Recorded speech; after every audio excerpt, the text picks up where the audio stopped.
This show is brought to you by Female Alliance Media, by women, for women. Hey there, I'm Mary Angelica and host of Honestly Becoming, your new favorite 5-minute podcast for driven entrepreneurs.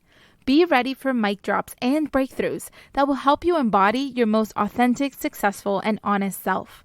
I know you're busy, which is why I get right to the point. I condense years of coaching, courses, and certifications and give you the golden nuggets, 5 minutes at a time. Get ready to become the best version of yourself. Hello, and welcome to the Say It Out Loud podcast. I am your host, Christine Daynard, and the goal of this podcast is to encourage you to live your best and most authentic life by digging deeper and finding connection through vulnerability. I believe we have been taught that vulnerability is a weakness, when in fact it is our superpower. In this space, I will share personal stories and conversations with others so you can be empowered by their strength and inspired to take action in your own life. Thank you so much for being here. Now let's get started.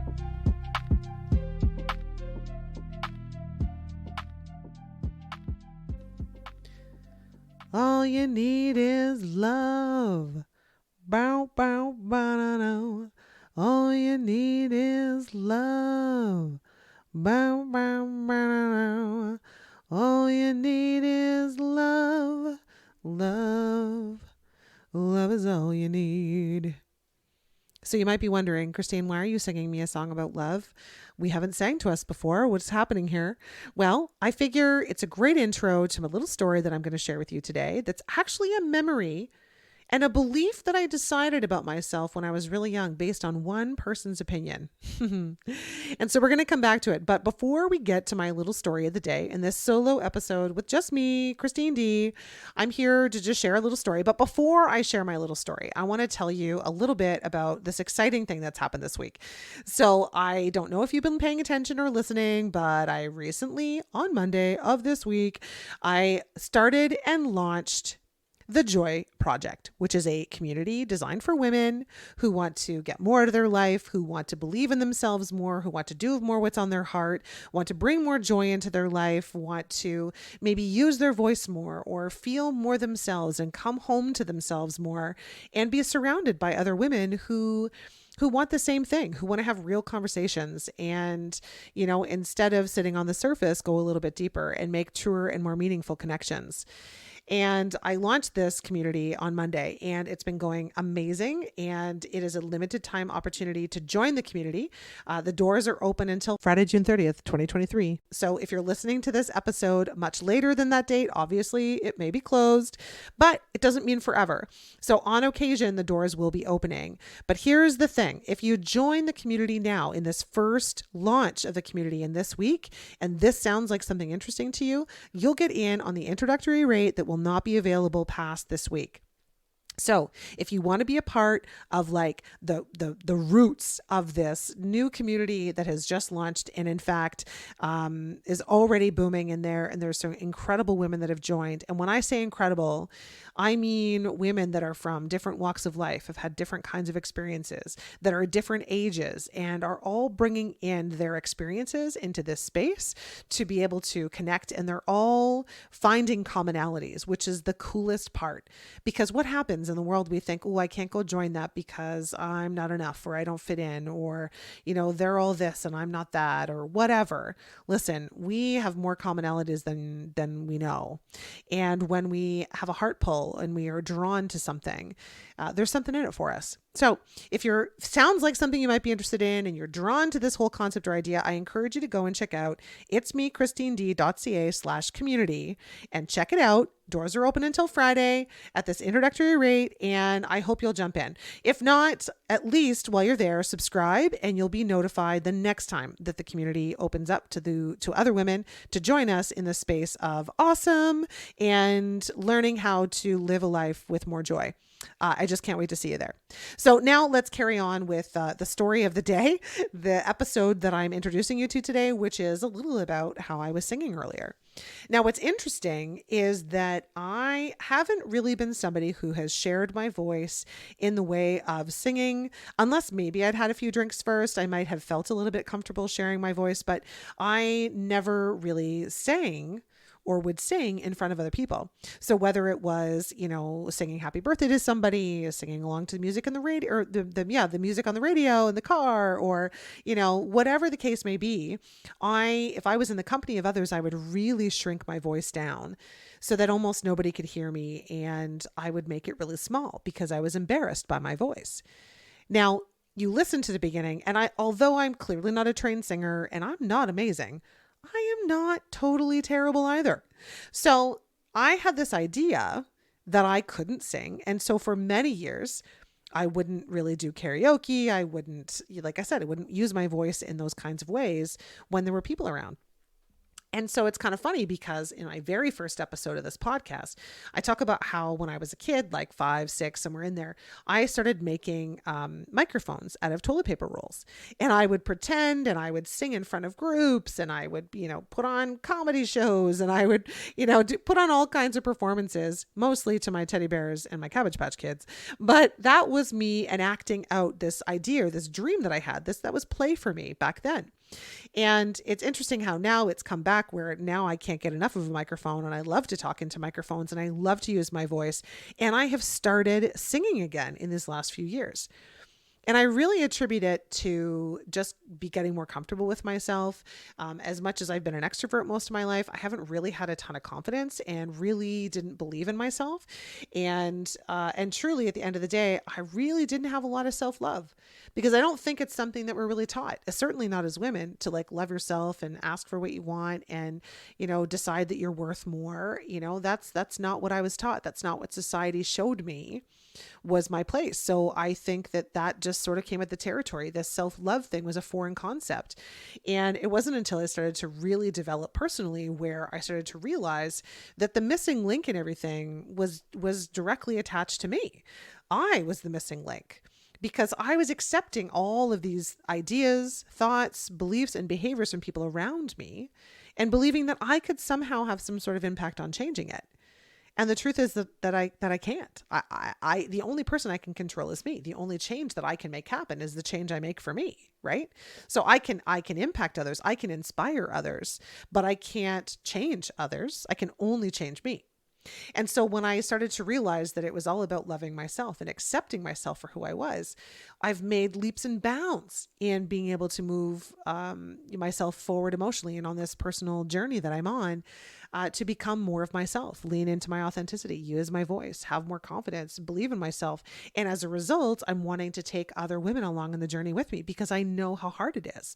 I dealt with self-doubt and lack of confidence for a really long time.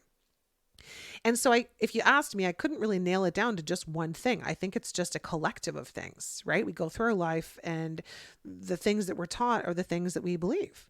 And so the story I wanted to share with you, interestingly enough, of course, is connected to me singing, because I didn't make the connection until more recently. I was having a chat with a friend, and all of a sudden I realized that I had and I bolt out now in like song anywhere, right? Like I'll do karaoke, I'll sing silly songs. Clearly I just sang to you, I'll sing it in front of groups, I'll sing along to the radio. Now it doesn't matter who's listening. I really don't care.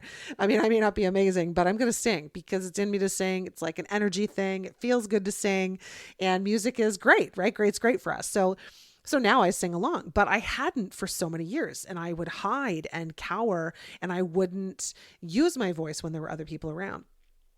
And it didn't dawn on me until recently that when I was a teenager, I was probably about 14 or 15, and I remember sitting in a car. The car was moving. Of course, someone was driving. So it was probably one of my parents driving the car.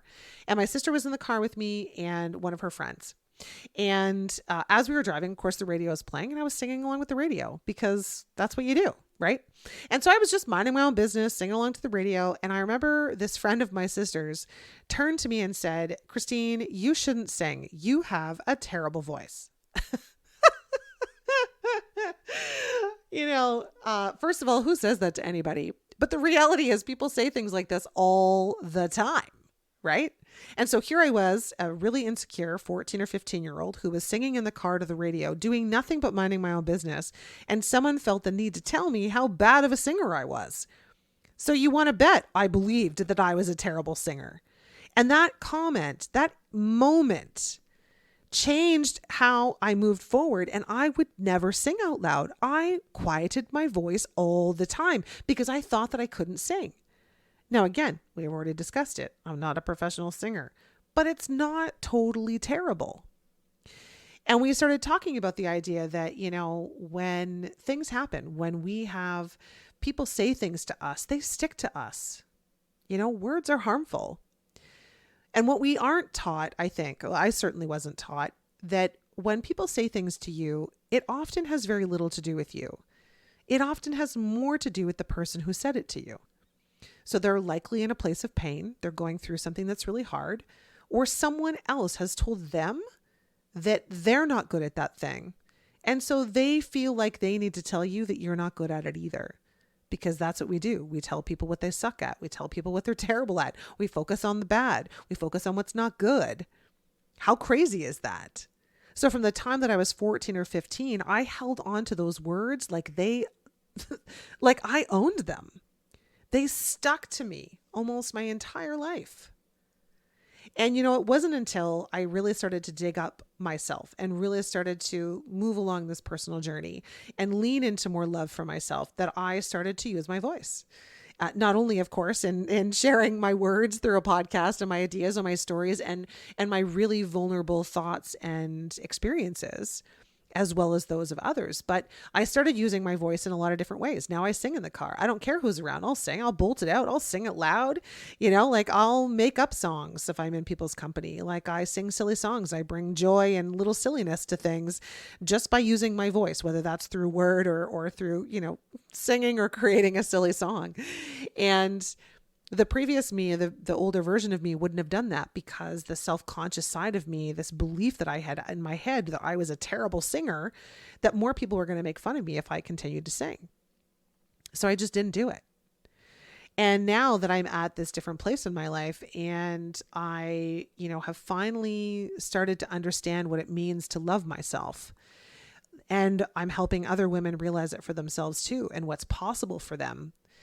And I realized that it's like all these little things that stick to you throughout your life and we hold on to them.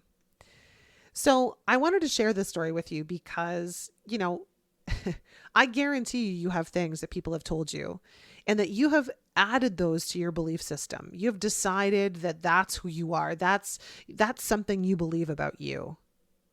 And I will bet you that the majority of those beliefs that you have that came from other people or from the influence of others around you aren't even true. Unless, of course, they're great things and that they are true things. Amazing. That's awesome. I applaud you. And I wish that every person had an experience like that. But I'm going to bet that a good percentage of you have ideas in your head about who you are that aren't really even yours. And they prevent you from going out there and going after what you want, asking for what you want, feeling the way you want to feel, expressing who you are, using your voice, because all of these ideas stick to us and they attach themselves to us and they become a part of us until they don't, until we start to look at and open up that box and start to look inside and go, well, hold on a second. Do I really believe that I can't sing? Would I get on stage and sing in a microphone? Well, actually, maybe I would. But I'm certainly no, singing performer. I would get on a stage for a lot of other reasons. But I share this with you because I think it's important. It's like this thing that stuck to me for a really long time. And I'll bet you that there are things that are stuck to you. So I'm going to leave you with this thought. This is a really short episode today. And I know these short ones don't come very often. So take it while you can. But this short little message, I'm asking you to start looking at the beliefs that you have about you. Are they serving you? Do they honor you? Are they true? And maybe you can't even figure out exactly where they came from, but I'll bet you if you start digging and you start asking yourself about some of the beliefs that you have, you might find out that they're actually not what you believe anymore, but you've just not spent the time to evaluate them and ask yourself if they are things you believe about yourself. And a whole lot of things start to change. So when we look at these things that we don't believe anymore, it's like weeding a garden. We rip out that weed because that's what it is. It's not doing the garden any good. We're going to pull it out and we're going to weed it and we're going to plant some new seeds. We're going to plant some new beliefs, ones that are good for us, some that support us, some that make us feel good and enable us and empower us to be the best version of ourselves or a better version of ourselves, allow us to dream, to go out there and go after what we want. Let's start creating more great beliefs about ourselves. Let's start looking at what we can do instead of what we can't do. And let's start evaluating. Is it true? Is it true? Maybe it is. Maybe there's some things that are true, but are they all true? I'll bet you they're not. And I'll bet you that when you release them and you weed that garden and you plant some new seeds and you start telling yourself over and over and over again how awesome you are at these other things, it's going to start to change your life. So I'm going to leave you with that. I hope you start thinking about it and evaluate, because you know what? You're lovable. You are love. And we're all here for a purpose. We are all here for something more. And we all just need to believe in ourselves more. And that's where it starts. Getting rid of the old ideas that people had about us and planting new ideas in their place. So I hope that you'll believe in yourself, or believe in yourself more. Give yourself permission to do the things that you really want to do and try the things that you haven't tried before, because you can. You can do whatever you want. So I'll leave you with that. I hope you have an amazing week, and I hope that I see you soon in the Joy Project community. Go check it out. Lots of love to you, and thank you so much for being here. I'll see you next time. Thank you for listening to this episode. I'd like to invite you to hit the follow button on this podcast so you'll be notified when the next one drops. And if you liked this episode, please leave a review, as it will help others to find this message. You can also find me on Instagram and Facebook at itsmechristined, or if you'd like to connect about being a guest on the show, ask me about group or one-on-one joy and mindset coaching, learn more about the Joy Project community, or consider hiring me for your next speaking engagement, please visit itsmechristined.ca. Thank you again, and I'll see you next time.